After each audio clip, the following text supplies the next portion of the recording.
My name's David Ney. I make the Ney straps. We're going to demonstrate how we braid up one of these mandolin straps. Call it the rattle end because it's got the rattle end braid on the end. We're going to show you a real quick video clip on exactly what kind of materials we use and how we put it together. Let's go. I'm going to cut a piece off of this hide. We can only cut so far down on these, we run into the belly. Real quick, easy thing to do.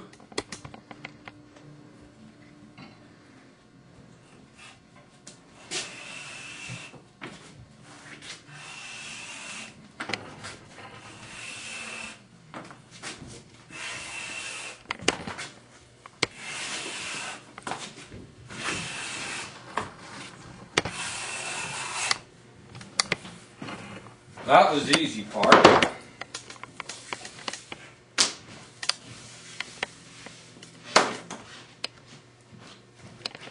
Now we're going to split this into thongs. I'm going to start about 24 inches up and just cut this down the middle.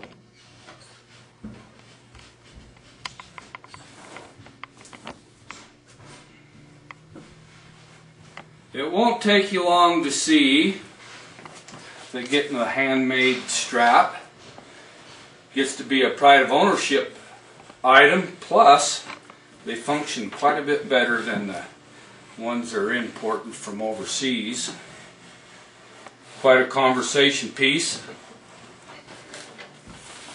There's the first cut. We need 4 because we're going to braid a round braid in 4 and end up with a flat braid. The reason why we do that is so you can use it on either the A style or the F style.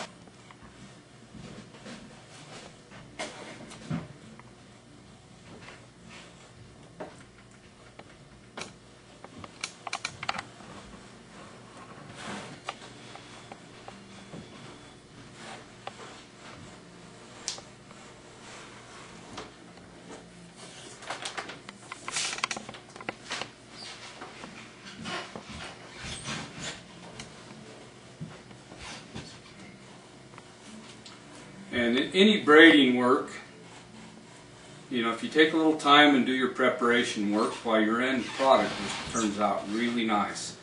If you try to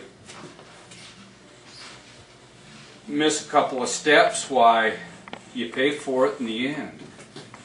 You get done doing all that braiding and you want to just throw it in the garbage. So.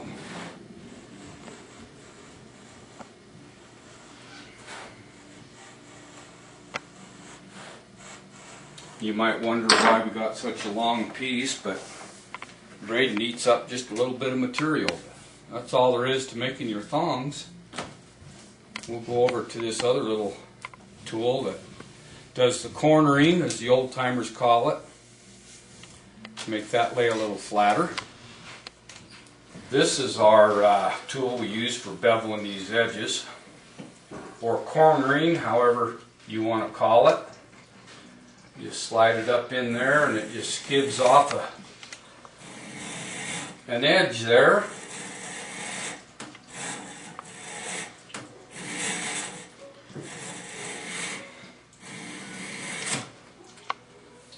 Do one side and turn around and go the other direction so we get both sides.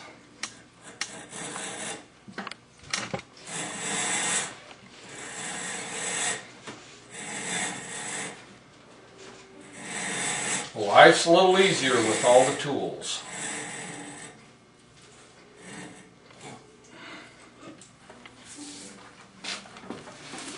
And the byproduct of that is just little pieces of string that aren't good for anything but the garbage. We do that to all 4, and then we'll go and show you the next step, which is the braiding end. Well, now we come upstairs where there's a little more activity. I don't have to work downstairs to do this. But we're going to braid that. We've done all the cornering. I've soaped it up. Little saddle soap to make it slide a little easier so we can get a good tight braid. I got a little piece of string on there so I can make it tight. And that's our starting of our braid. We're going to braid round for a while. just like that. And I pull the tension when I come through this way. And this you can't really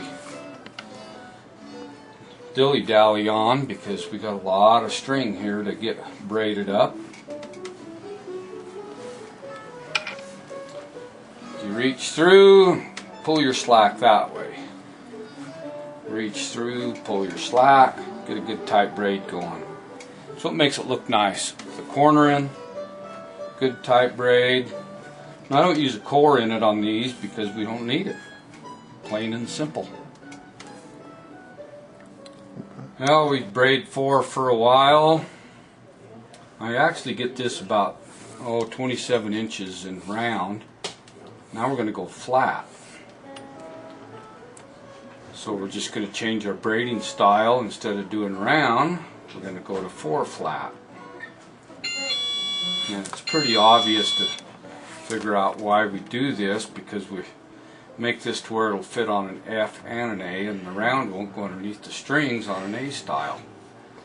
But the 4 flat will slide underneath the string.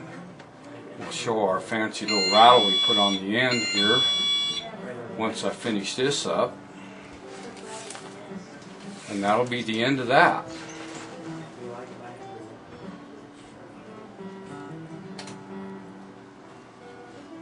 And I put about a foot of this flat on there. Let's give us plenty of room to play with. Now we got down to the end of this, which I do a series of bleed knots on both sides before we get to the rattle end. Just a matter of piercing a slit in the thong. I like to use my handy dandy pliers to feed that back through.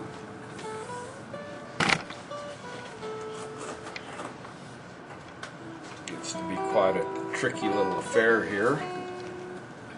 As you can imagine, if that breaks, why, we're back to square one.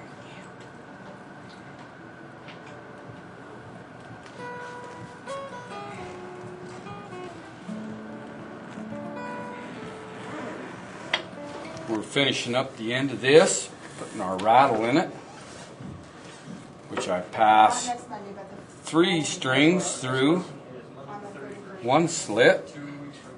We continue that until we have our rattle.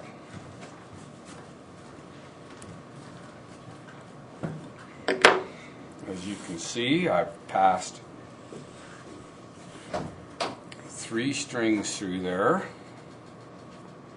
I go to the top, make another slit with my nifty little bleed knot tool.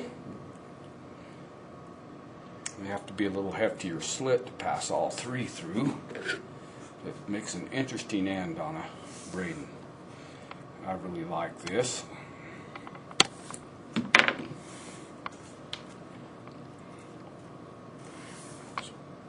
Them all pass through several times to make that nifty little braid there. Trim the ends off. Then to finish off, we tapered the end of the strap, put a series of buttonholes in there so it can be utilized as an F style. Generally you'd button in here for an A style and in here for an F. Extra room for a button if you like to sling it over one shoulder. There you have it. Pass this end through there.